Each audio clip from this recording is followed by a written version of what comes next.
राधे राधे। आज हम अत संतान सप्तमी व्रत कथा कहेंगे, तो श्रवण करें। एक दिन महाराज युधिष्ठिर ने भगवान से कहा कि हे प्रभु, कोई ऐसा उत्तम व्रत बताइए जिसके प्रभाव से मनुष्यों के सांसारिक दुख क्लेश दूर होकर पुत्र एवं पौत्रवान हो। यह सुनकर भगवान बोले, हे राजन, तुमने बड़ा उत्तम प्रश्न किया है। मैं तुमको एक पौराणिक इतिहास सुनाता हूँ, ध्यान पूर्वक सुनो। एक समय लोमस ऋषि ब्रजराज मथुरापुरी में वसुदेव देवकी के घर गए। ऋषिराज को आया हुआ देखकर दोनों अत्यंत प्रसन्न हुए तथा उनको उत्तम आसन पर बैठाकर उनकी अनेक प्रकार से वंदना तथा सत्कार किया।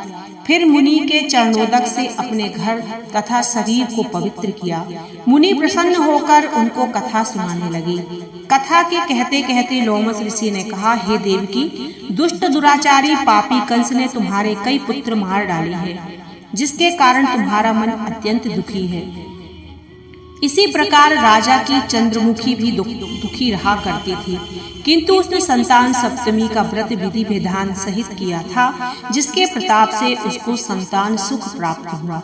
यह सुनकर देवकी ने हाथ जोड़कर मुनि से कहा कि हे ऋषिराज, कृपा करके रानी चंद्रमुखी का संपूर्ण वृतांत तथा इस व्रत का विधान विस्तार सहित मुझे बताइए, जिससे मैं भी इस दुख से छुटकारा पाऊं। लोमस ऋषि ने कहा, हे देवकी, अयोध्या के राजा नाखुश थे। उनकी पत्नी चंद्रमुखी अत्यंत सुंदर थी। उसी नगर में विष्णुगुप्त नामक एक ब्राह्मण रहता था। उसकी स्त्री का नाम भद्रमुखी था, वह भी अत्यंत सुंदरी थी। रानी और ब्राह्मणी में अत्यंत प्रेम था। एक दिन वे दोनों सरयू नदी में स्नान करने निमित्त गईं। वहां उन्होंने देखा कि बहुत सी स्त्रियां सरयू नदी में स्नान करके निर्मल वस्त्र पहनकर एक मंडप में शंकर एवं पार्वती जी की मूर्ति स्थापित करके उनकी पूजा कर रही थी। रानी और ब्राह्मणी ने यह देखकर उन स्त्रियों से पूछा कि बहनों, तुम यह किस देवता और किस कारण से यह पूजन बंधन व्रत आदि कर रही हो?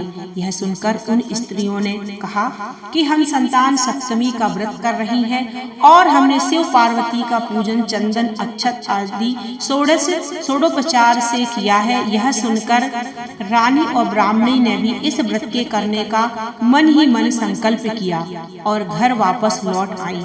ब्राह्मणी भद्रमुखी तो इस व्रत को नियम पूर्वक करती रही, किंतु रानी चंद्रमुखी राजमद के कारण कभी इस व्रत को करती, कभी भूल जाती।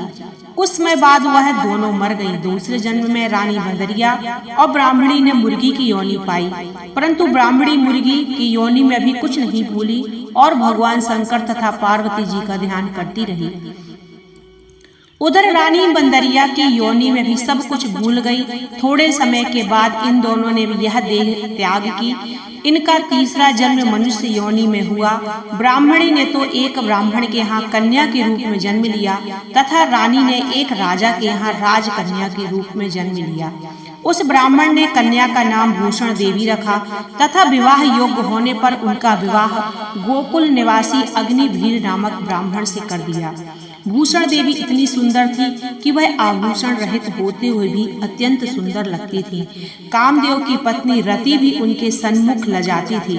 भूषण देवी के अत्यंत सुंदर सर्वगुण संपन्न चंद्रमा के समान धर्मवीर कर्मनिष्ठ सुशील स्वभाव वाले 8 पुत्र उत्पन्न हुए। यह सब शिवजी के व्रत का पुनीत फल था। दूसरी ओर शिव विमुख रानी के गर्भ से कोई भी पुत्र नहीं हुआ और वह निसंतान दुखी रहने लगी। रानी और ब्राह्मणी में जो प्रीत पहले जन्म में थी वह अब भी बनी रही। रानी जब वृद्धावस्था को प्राप्त होने लगी तब उसके एक गूंगा, बहरा तथा बुद्धिहीन अल्पायु वाला एक पुत्र हुआ और वह भी 9 वर्ष की आयु में इस क्षण भंगुरे संसार को छोड़कर चला गया। अब तो रानी पुत्र शोक में अत्यंत दुखी हो व्याकुल रहने लगी। देव योग से भूषण देवी ब्राह्मणी रानी के यहाँ अपने सब पुत्रों को लेकर पहुंची। रानी का हाल सुनकर उसे बहुत दुख हुआ, किंतु उसमें किसी का बस कर्म और प्रारब्ध के लिखे को स्वयं ब्रह्मा भी नहीं मिटा सकते। रानी कर्मच्युत भी थी, इस कारण यह दुख देखना पड़ा। इधर रानी उस ब्राह्मणी के इस वैभव और 8 पुत्रों को देखकर उससे मन में ईर्ष्या करने लगी तथा उसके मन में पाप उत्पन्न हुआ। उस ब्राह्मणी ने रानी का संताप दूर करने के निमित्त अपने 8 पुत्रों को रानी के पास छोड़ दिया। रानी ने पाप के वशीभूत होकर उन ब्राह्मण पुत्रों की हत्या के विचार से लड्डू में विष जहर मिलाकर उनको भोजन करा दिया, परंतु भगवान शंकर की कृपा से एक भी बालक की मृत्यु न हुई। यह देखकर तो रानी अत्यंत ही आश्चर्यचकित हो गई। रानी इस रहस्य का पता लगाने की मन ही मन में ठान ली। भगवान की पूजा सेवक निवृत्त होकर जब भूषण देवी आई तो रानी ने कहा कि मैंने तेरे पुत्रों को मारने के लिए इनको जहर मिलाकर लड्डू खिला दिए, किंतु इनमें से एक भी नहीं मरा। तूने ऐसा कौन सा दान पुण्य व्रत किया है जिसके कारण तेरे पुत्र भी नहीं मरे और तू नित्य नए सुख भोग रही है? तू बड़ी सौभाग्यवती है। तू इसका भेद मुझे निष्कपट होकर समझा। मैं तेरी बड़ी ऋणी रहूंगी। रानी के ऐसे दीन वचन सुनकर भूषण ब्राह्मणी कहने लगी कि हे रानी सुनो, तुमको 3 जन्म का हाल तुम्हें मैं 3 जन्म का हाल कहती हूँ, सो ध्यान पूर्वक सुनना। पहले जन्म में तुम राजा नहुस की पत्नी और तुम्हारा नाम चंद्रमुखी था और मैं ब्राह्मणी थी। तुम अयोध्या में रहती थी। मेरी और तुम्हारी बड़ी प्रीति थी। एक दिन हम दोनों सरयू नदी में स्नान करने लगे और दूसरी स्त्रियों को संतान सप्तमी का उपवास, शिव जी का पूजन अर्चन करते देखकर तुमने भी इस उत्तम व्रत को करने की प्रतिज्ञा की थी। तुम तो राजमद के कारण सब भूल गई और झूठ बोलने का तुमको दोष लगा, जिससे तुम आज भी भोग रही हो। मैंने इस व्रत को आचार विचार सहित नियम पूर्वक सदैव किया और आज भी करती हूँ। दूसरे जन्म में तुमने बंदरिया का जन्म लिया और मुझे मुर्गी की योनि मिली। भगवान शंकर की कृपा से इस व्रत के प्रभाव से भगवान नाम को इस जन्म में भी न भूली और निरंतर उस व्रत को नियम पूर्वक करती रही। तुम अपने संकल्प को इस जन्म में ही भूल गई। मैं समझती हूँ कि तुम्हारे ऊपर जो यह भारी संकट है उसका मात्र एक ही कारण है और कोई दूसरा कारण नहीं हो सकता। इसलिए मैं तो कहती हूँ कि आप सब भी इस संतान सप्तमी के व्रत को करिए, जिससे तुम्हारा यह संकट दूर हो जाए। लोमस ऋषि ने कहा कि भूषण देवी ब्राह्मणी के मुख से अपने पूर्व जन्म की कथा तथा व्रत संकल्प इत्यादि सुनकर रानी की पुरानी बातें याद आ गई और वह पश्चाताप करने लगी तथा रानी भूषण देवी ब्राह्मणी के चरणों में पड़कर क्षमा याचना करने लगी। भगवान शंकर पार्वती की अपार महिमा के गीत गाने लगी। उस दिन से रानी ने नियम पूर्वक संतान सप्तमी का व्रत किया, जिसके प्रभाव से रानी को संतान सुख भी मिला तथा संपूर्ण सुख भोग कर रानी शिवलोक को गई। भगवान शंकर के व्रत का ऐसा प्रभाव है कि पथभ्रष्ट मनुष्य भी अपने पथ पर अग्रसर हो जाता है और अंत में ऐश्वर्य भोग कर मोक्ष पाता है। लोमस ऋषि ने कहा कि हे देवकी, इसलिए मैं तुमसे भी कहता हूँ कि तुम इस व्रत को करने का दृढ़ संकल्प अपने मन में करो और तुमको भी संतान सुख प्राप्त होगा। यह सुनकर देवकी हाथ जोड़कर लोमस ऋषि से पूछने लगी कि हे ऋषिराज, इस पुनीत व्रत को अवश्य करूंगी, किंतु आप इस कल्याणकारी एवं संतान सुख देने वाले व्रत का नियम, विधि विधान आदि विस्तारों से समझाइए।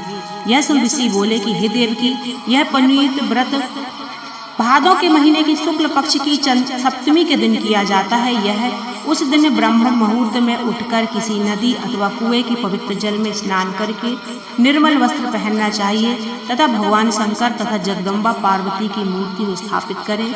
इन प्रतिमाओं के सम्मुख सोने चांदी के तारों का अथवा रेशम का एक गंडा बनावे, उस गंडे में 7 गठाने लगाना चाहिए। इस गंडे की धूप दीप अष्टगंध से पूजा करके अपने हाथों में बांधें और भगवान शंकर से अपनी कामना सफल होने का शुद्ध भाव से प्रार्थना करें।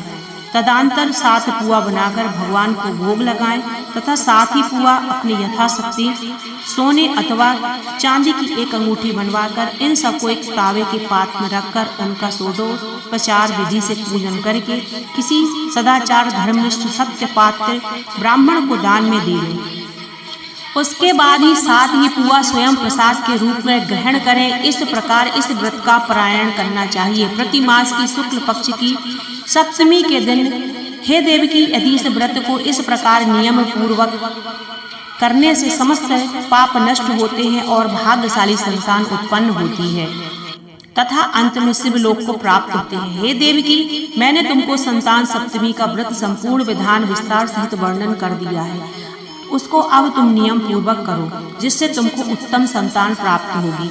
इतनी कथा कहकर भगवान आनंद कंद श्री कृष्ण ने धर्मावतार युधिष्ठिर से कहा कि श्री लोमस ऋषि इस प्रकार हमारी माता को शिक्षा देकर चले गए। ऋषि के कथनानुसार हमारी माता देवकी ने इस व्रत को नियमानुसार किया, जिसके प्रभाव से हम उत्पन्न हुए हैं। यह विशेषता है स्त्रियों का तो कल्याणकारी है ही, परंतु पुरुषों को भी समान रूप से कल्याणदायक है। संतान सुख देने वाला यह, पापों का नाश करने वाला यह उत्तम व्रत है, जिसे स्वयं भी करें तथा दूसरों को करावे। जो कोई नियम पूर्वक इस व्रत को करता है और भगवान शंकर एवं पार्वती को सच्चे मन से आराधना करके अंत में शिवलोक को प्राप्त होता है। आरती श्री शंकर जी की। बोलो संतान लक्ष्मी मैया की जय। शीस गंग अर्धंग पार्वती सदा विराजत कैलासी, नंदी भृंगी नृत्य करत हैं ध्यान सुर सुख राशि। शीतल मंद सुगंध पवन वह बैठे हैं शिव अविनाशी, करत गान गंधर्व सप्त स्वर राग रागनी मधुरासी। यक्ष रक्ष भैरव जहाँ डोलत बोलत हैं वन के बासी, कोयल शब्द सुनावत सुंदर भ्रमत करत गुंजासी। ऋषि विष्णु निहारत निस दिन पूछ शिव हमको फरमासी, ऋषि सिद्धि के दाता शंकर नित सदचित आनंद राशि। जिनके सुमृत ही कट जाती कठिन कालमय की फांसी, डमरू धर यह नाव निरंतर प्रेम सहित हो नरगासी। दूर होय विपदा उस नर की जन्म विस्पद पासी, कैलाश काशी के बासी अविनाशी मेरी सुध लीजिए। सेवक जान सदा चरणन की अपनी जान कृपा कीजिए। तुम तो प्रभु जी सदा दाममय अवगुण सब मेरे ढकियो, सब अपराध क्षमा कर शंकर किंकर की विनती सुनिए। बोलो संतान लक्ष्मी।